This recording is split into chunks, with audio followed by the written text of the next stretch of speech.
네, 이번 시간에는 내담자 작품 속에 나타나는 상징적인 의미에 대해서 알아보겠습니다. 내담자의 작품 속에는 무의식과 의식이 동시에 나타납니다. 색채, 형태, 구도, 모티브 등으로 나타나는데요. 이러한 것들이 일체가 돼서 어떤 주장을 하고 있는데 이들 각각의 요소는 상징적인 의미를 담고 있고 이것을 상징성이라고 합니다. 이런 상징성은 인간의 무의식 속에 있는 어떤 숨겨진 사실을 투사하는 건데 이거는 미술을 이용한 심리적인 검사의 원천이 되기도 합니다. 이 심리검사는 자유하나 HTP 심리검사라고 해서 집, 나무, 사람을 그리는 검사와 또는 동적 가족화 등에서 무의식에 있던 사실들을 표현을 해냅니다. 이러한 상징은 내담자가 언어로 표현할 수 없는 것 또는 표현하지 않는 것 또는 잘 표현되지 않는 것을 나타내는 어떤 성격의 단면을 포착할 수 있습니다. 또 정신분석학에서의 상징은 무의식 내에 존재하는 욕구가 자아에 받아들여지기 어렵거나 그대로 표현하려고 할 때 자아의 위협을 느끼는 경우에 이걸 위장을 하게 되는데요. 이 위장을 바로 상징이라고 합니다. 이러한 상징은 꿈에도 많이 나타납니다. 칼, 총 같은 무기 등은 공격성으로 나타나고요. 자기의 어떤 성향하고 비슷한 어떤 동물로도 많이 나타납니다. 이러한 상징은 또 미술 작품에서도 많이 나타나는데요. 그래서 상징의 표현은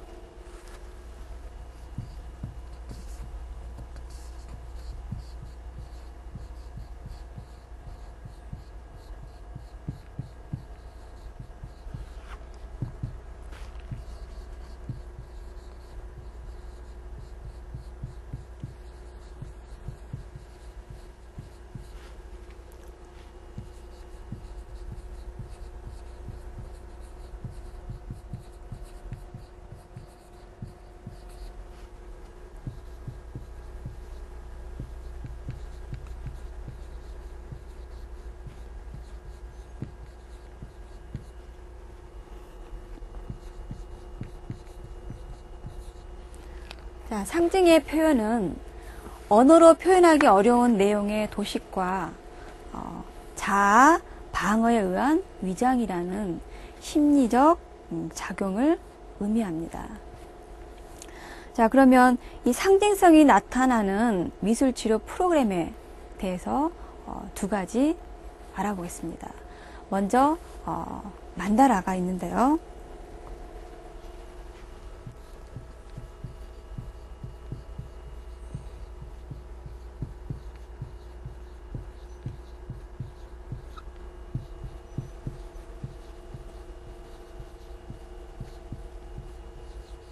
자, 이 만다라는 만달이라는 뜻으로 이 어근은 참과 본질을 의미하고요. 이 전미사라는 소유와 성취를 의미합니다. 이 만다라는 인도의 고대 언어인 산스크리트어로 원 또는 원형, 원상을 의미합니다. 그래서 그대로 해석을 해보자면 본질을 소유하고 있는 것 또는 본질을 담고 있는 것으로 해석이 됩니다. 자, 이 어원은 고대 인도에서 유래가 되었지만 이 만다라에는요 기독교의 십자가 형태나 원불교의 일원상이나 불교 사찰을 의미하는 만자 등이 많이 나타나고 있고요. 이외에도 아주 다양한 모습으로 나타나고 있습니다. 이 만다라에 표현되는 상징은 아주 무궁무진해서 임의대로 해석이 불가능합니다. 자, 만다라의 이미지를 잠깐 보시겠습니다. 자, 이 그림은 인도의 티벳에서 지금 생모래를 가지고 만다라 작업을 하고 있는데요. 수행의 용도로, 수행의 방법으로 이런 작업들을 하고 있습니다. 다음 그림 보겠습니다. 자, 이 만다라에 자, 이런 모습이 나타나는데요. 사각형 안에 원이 들어가 있고 각 사각형의 변에는 문이 나 있습니다. 이 문은 영어의 T자 모양을 이루고 있고요. 보통 숫자 4, 즉 4개나 또는 4의 배수로 기하학적인 형태로 많이 나타나고 있습니다. 다음 그림 보겠습니다. 자, 마찬가지 사각형 안에 원이 그려져 있고요. 사각형의 각 문이 연결되어 있는 모습입니다. 자, 이런 만다라를 스위스의 심리학자인 융은 이렇게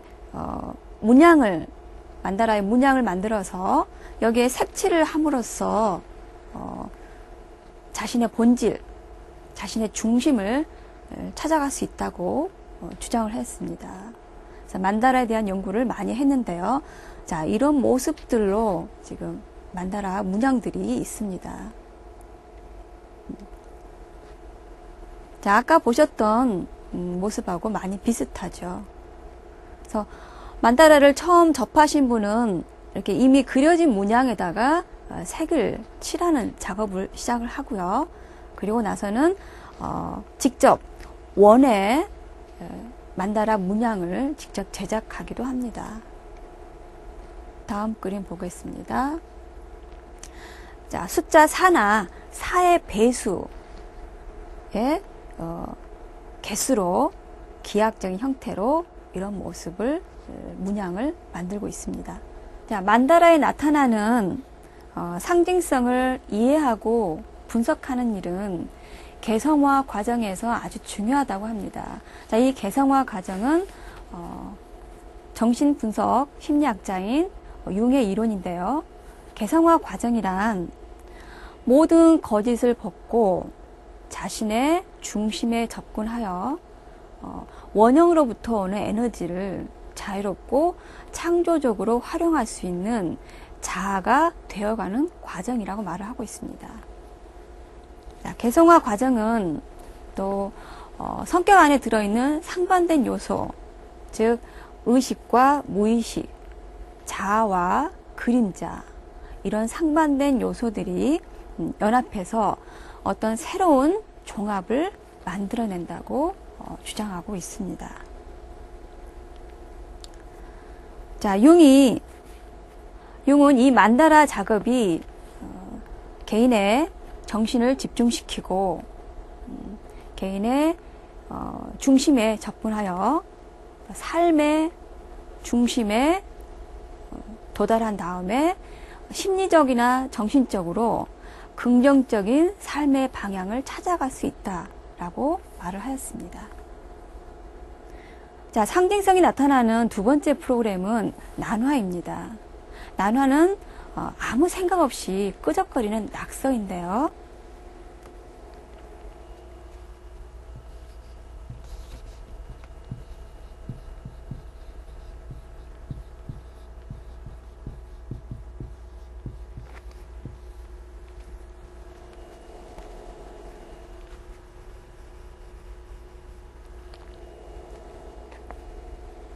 자, 아무 계획이나 의도 없이 종이에 붓이나 어떤 도구를 이용해서 물감이나 먹모를 묻힌 다음에 종이에 끄적거리는 작업을 말합니다.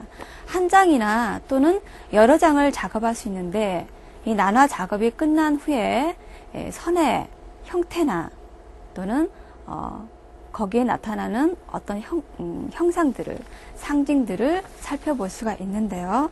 이 여러 장의 난화에서 찾아낸 상징들을 가지고 스토리텔링, 이야기를 또 만들어 나갈 수가 있습니다.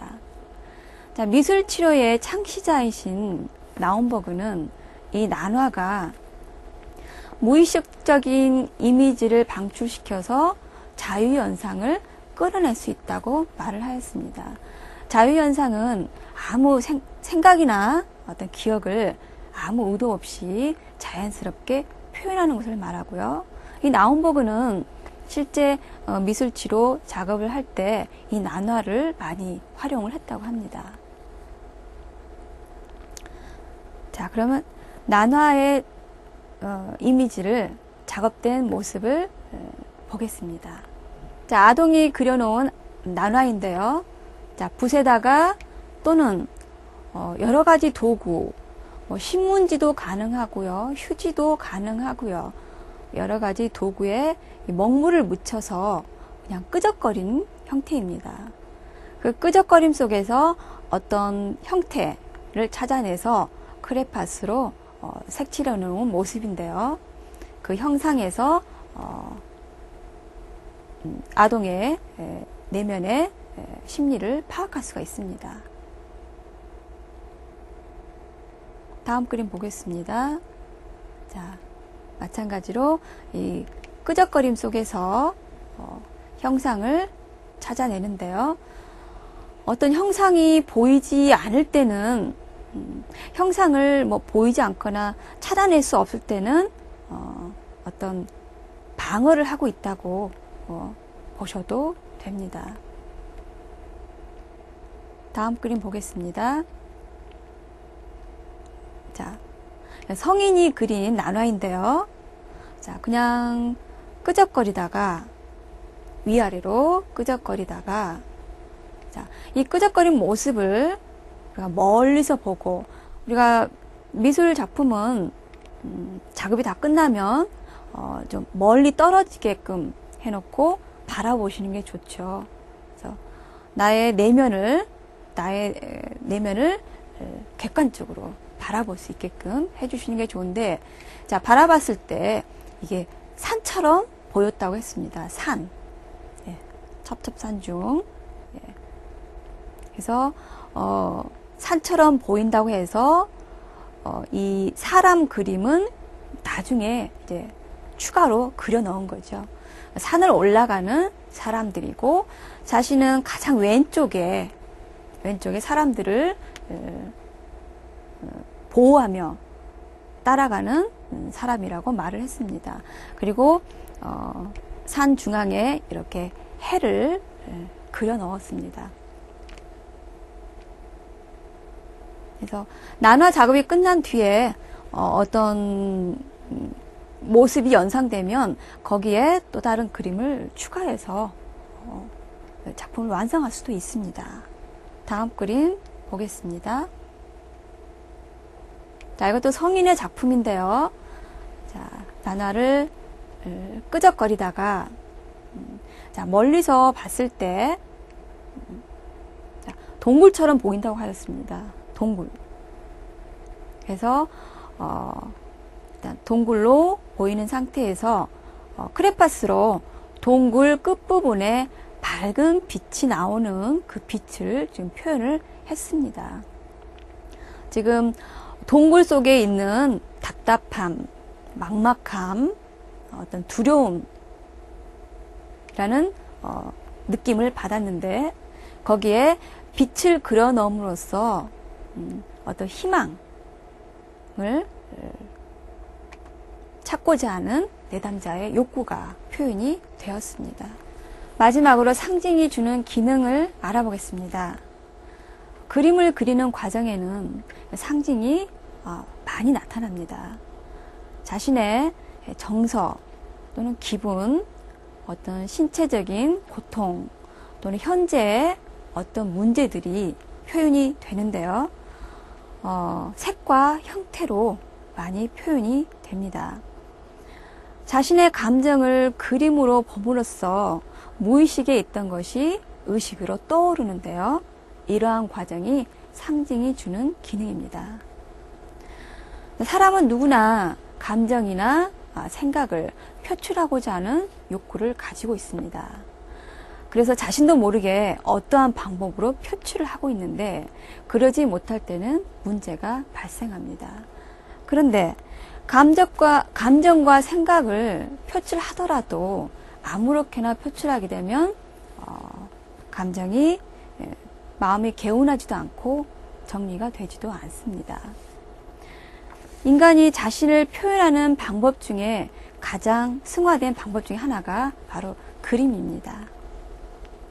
말이나 글은 복잡한 생각을 단순하게 표현을 해내서 한계가 있지만 그림은 복잡한 생각과 감정을 한꺼번에 넓고 깊고 복합적으로 표현해낼 수가 있습니다. 그로 인해 자신의 무의식을 탐색하고 자신을 이해하면서 갈등을 해소시키고 불통을 소통으로 만들면서 자아가 성장해 갈 수가 있습니다. 그럼 아이들 그림에 나타나는 상징 표현에 대해서 살펴보겠는데요.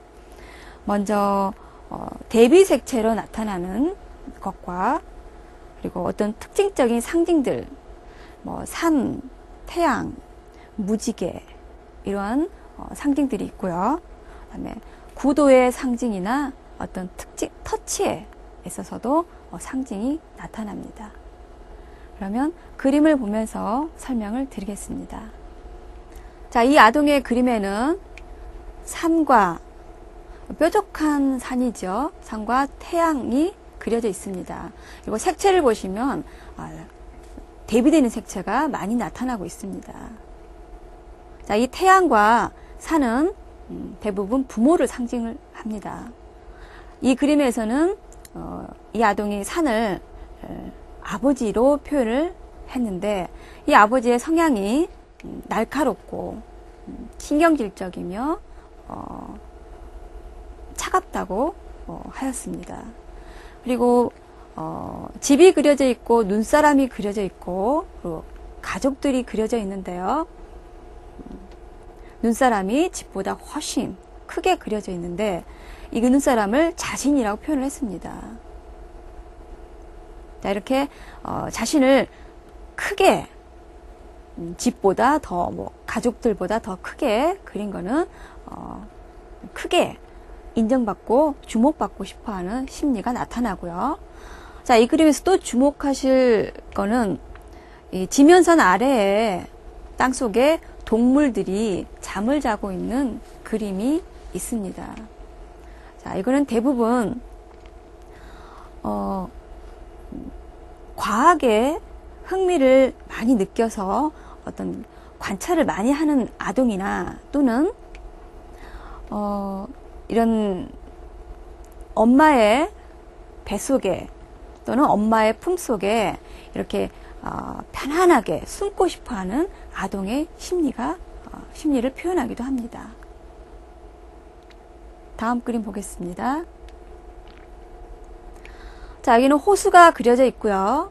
그리고 여러 개의 이 다리 또는 계단과 같은 형태가 그려져 있습니다. 자, 이 다리는 연결의 의미로 해석을 많이 하는데요. 자, 여기 호수에 문이 그려져 있는데 이 문은 함부로 들어올 수 없는 문이라고 말을 했고요.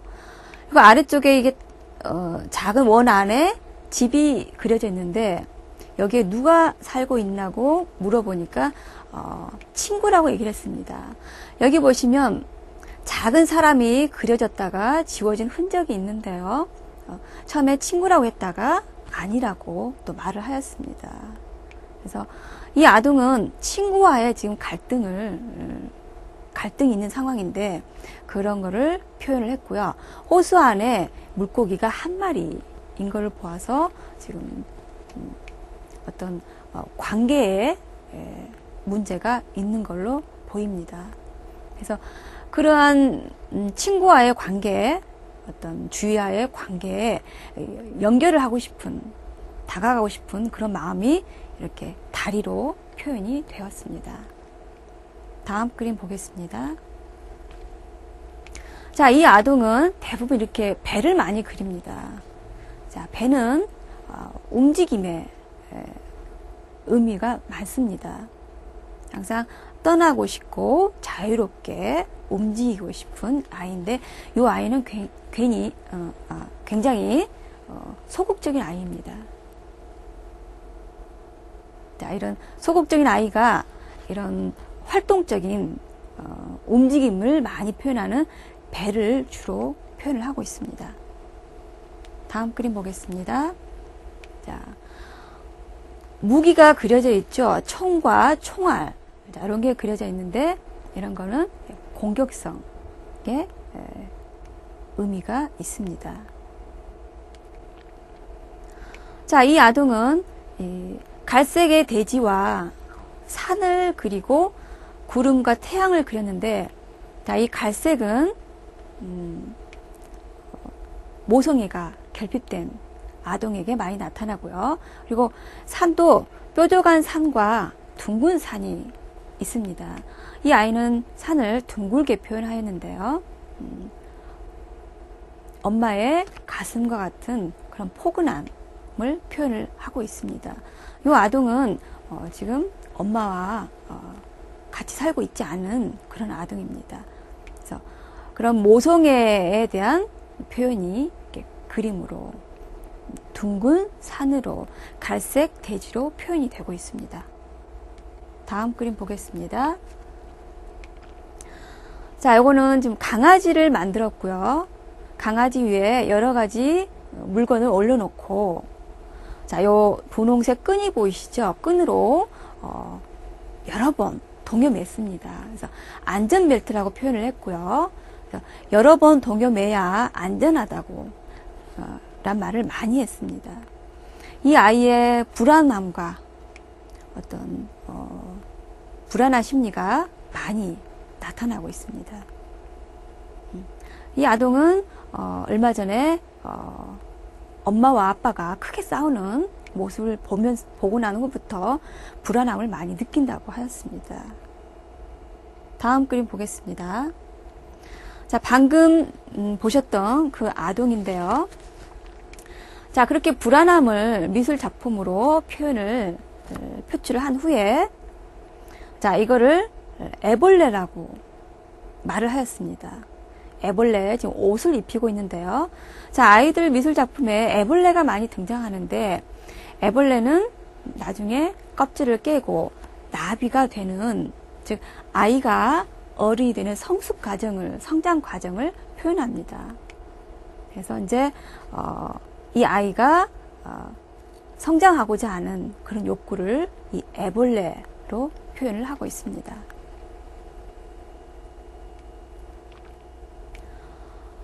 자, 우리가 성격에 상반된 요소, 뭐 의식과 무의식, 아까 자아와 그림자라고 말씀을 드렸는데, 이렇게 우리 내면에 상반된 요소, 선과 악을 가장 잘 표현하고 있는 대표적인 게 지킬 박사와 하이드죠.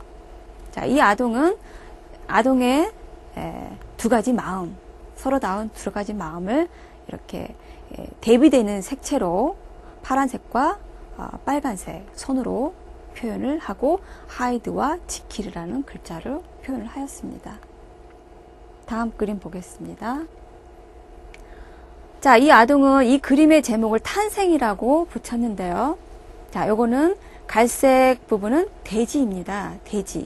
그리고 지금 잘 안 보이시겠지만 여기에 검은 점이 하나 있습니다. 자, 이 검은 점은 씨앗이라고 표현을 하였습니다.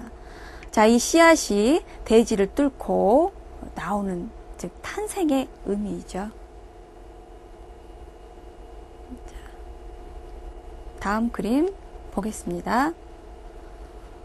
자, 이 아동은, 자, 여기 가운데 선이 이렇게 그려져 있는데요. 이거를 갈등이라고 표현을 하였습니다. 그리고 이 여러 색의 색채를 가지고 있는 손은 친구들이라고 표현을 했고요. 그래서 여러 성격을 가지고 있는 나와 다른 친구들과의 갈등을 이렇게 표현을 하였습니다. 다음 그림 보겠습니다. 자, 이 아동이 이 그림의 제목을 만남이라고 적었습니다. 만남. 그리고 이 선들은 지하철의 노선을 나타내는 그런 선을 의미합니다. 우리가 지하철 속에서 사람들을 만난다라고 표현을 하였습니다.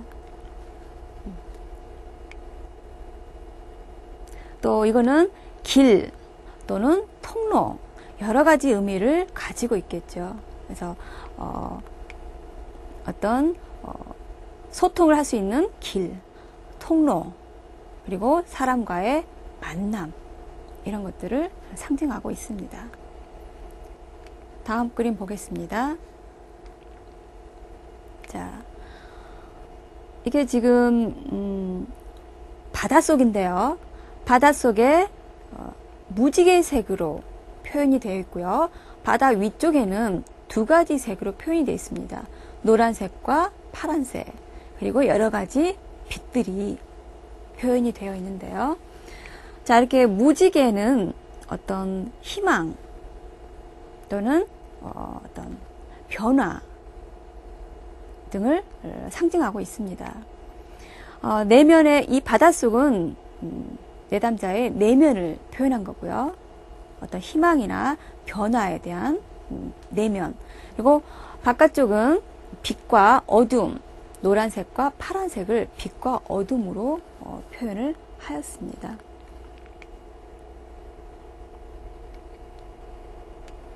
자, 다음 그림 보겠습니다. 자, 가족들을 표현을 했는데요. 자, 담배를 많이 그렸습니다. 담배. 자, 담배는 어떤 성적인 의미와 공격성의 의미를 상징을 담고 있습니다. 그리고 여기 얼굴 보시면 굉장히 날카롭고 무섭게 표현이 되어 있죠. 예, 아빠와 작은 아빠가 이렇게 담배를 피고 있는 모습을 그렸는데, 이 아동은 사람을 그릴 때 꼭 이렇게 담배를 물고 있는 표현을 자주 합니다.